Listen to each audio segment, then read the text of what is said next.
So, hi! I have had the misfortune of falling on yet another rabbit hole about remakes, reboots and live actions, and today's accused is none other than the Winx. The original show wasn't really perfect as far as my pea-sized brain can recall. There were art style changes, whitewashing, and overall a significant drop in quality as seasons progressed. Still, it's beloved by many to this day.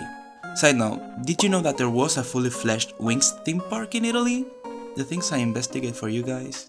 Unfortunately, several years ago, Netflix put their grubby little hands on the franchise and decided to make a live action. Now, if you know me in person, you know that the only thing that I can feel about live actions is complete, utter hatred. It's the epitome of soulless capitalism regurgitating original concepts for a quick buck. And you can definitely tell the end product has no soul whatsoever. There are a very few exceptions, but nevertheless, the original animated counterparts are always better. The increase in these projects, to not call them something more offensive, feels like a borderline erasure of animation as a whole, to be honest, and I do not stand for it. After that circus of a show, they decided to try their luck again with the Winx, but this time using 3D animation. And I was honestly really hoping for something good, but they used AI in their designs. JoJo! Have you learned nothing? So anyways, I'm going to redesign the Winx just purely out of spite. I will never bend the knee to the AI overlords. Anyhow, let's start with the main character, your bland boring next door girl type, Bloom. Except she is an adopted child who also happens to be a pyromaniac. So, in my redesign I wanted to channel that casual soft girl vibe, so I searched for low-key fashion in Pinterest, as one does, and got to make several sketches. There were some more preppy ideas, some more simple and subdued, but in essence I was trying to make an unassuming and a bit introverted girl.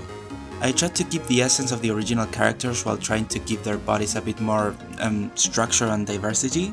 It always creeped me out, even as a kid, to see them all having the body built with the thickness of asparaguses. So as you can see, I kept the silhouette pretty similar, with a crop top, long flame-like hair, bell bottoms and sandal wedges. I did also give her a vest and a hairband. It seemed fitting. I also decided to accompany these designs with props to further develop the lore I wanted to incorporate. She is a shy, modest girl and I wanted her to be thrifty and sort of out of style in a way. I gave her some old thrifted earrings, a comfortable bag, and some cool sunglasses she stole from her dad. I also created a headcanon where she tries to channel her anxieties through different outputs that help her unfocus, such as video games or photography. Most of everything she has is thrifted or inherited, like that ring or the Polaroid camera. I also gave her a lighter that she carries everywhere because she tries to avoid thinking about the fact that she can conjure fire with her own body as much as possible. And finally, I added some lipstick and a pocket mirror. Not much to say about the coloring. I tried to keep her original palette overall, but making it warmer and a bit more detailed. Since these designs are not going to be animated, I can make them as simple or as complicated as I want. I also tried to add more red since apparently it's her favorite color. Okay, next we got Flora, everyone's favorite, and for that reason I forgot to record half of the process. So I'm going to trick you like those artsy TikTokers do.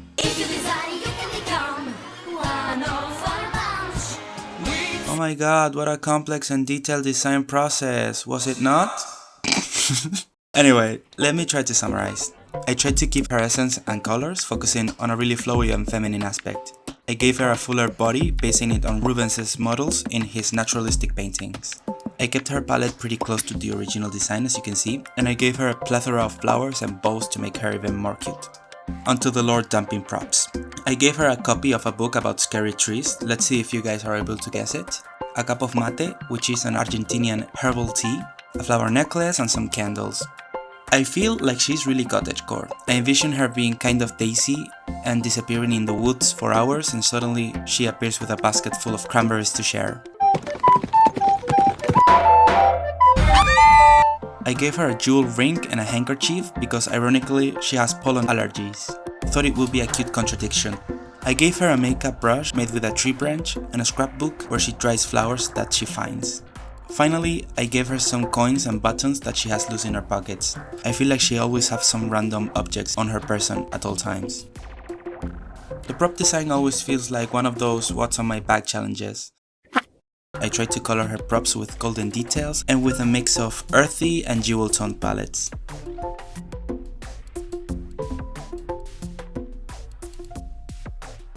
Finally, we have our third member, Stella. She is the embodiment of expensive couture, posh and rich. I usually hate rich people, so I'm going to make sure that she at least looks good. I searched for references and tried to match the other characters' summery looks. I wanted her to be the tallest and a bit lanky, but I remembered that I read that she's the oldest because she is not good at studying and she has to retake the same year. So I ditched her lankiness for some more mature features. Not to say that mature people can be lanky, but I just thought it fit better for the visual storytelling. I wanted her to feel expensive but without looking like she is flaunting it. I gave her some gaudy earrings, a belly button piercing, a structured tailored halter top, and a tennis type skirt with charms on it. Finally, I've been seeing a lot of heels paired with socks and I feel like that gave her a softness that was lacking before. I also accessorized her with chunky bracelets, a hairband, and long nails. I subdued her palette a lot because bright colors look a little bit on the cheap side, so I had to delegate the orange to the skirt trim and the jewelry. I still gave her those luscious long locks of golden hair though. Okay, prop time. I created her earrings to look like vintage golden suns, reminiscent of heraldic shields since she is royalty and a light fairy. I also gave her a designer looking hand purse, car keys because you know she is the designated driver of the group, and a cute cherry glass keychain. I also gave her the family crest on her ring, which I believe she also has in her wand. I gave her a bottle of perfume, which looks and smells like an orange. Something about her screams citrus. I did also give her some expensive looking glasses, even though right now they look like those cheap cardboard 3D glasses from the cinema. A fancy hairbrush, a Hannah Montana looking wallet, and a parasol, since she likes to joke that she is too much liked to handle.